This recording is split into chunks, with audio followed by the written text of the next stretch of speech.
La régularité est la clé.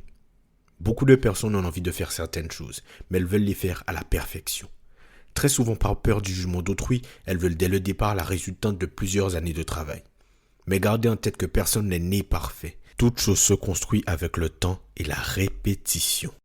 Lorsque vous fixez un objectif, votre principale mission est de vous concentrer sur le fait de faire une action tous les jours, de poser une action tous les jours, d'y retourner tous les jours, de prendre l'habitude quotidiennement d'agir en direction de cet objectif.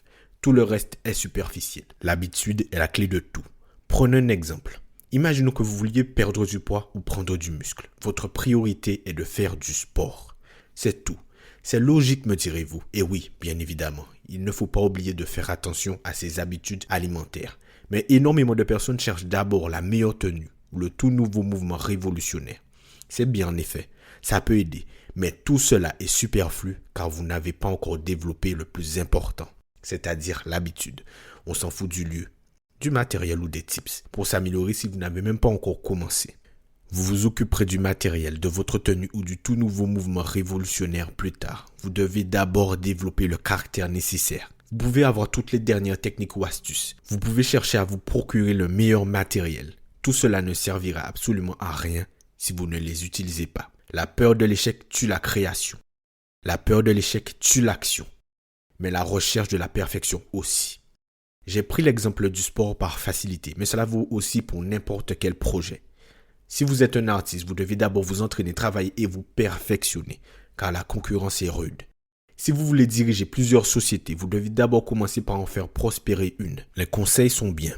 Avoir un mentor est primordial. Mais n'oubliez pas que le plus important est toujours d'agir en continu, d'avoir l'habitude d'agir. La chose la plus importante restera toujours l'habitude, l'action continue, jamais lâcher. Toujours persévérer. Le passage à l'action et le développement des bonnes habitudes mènent au résultat.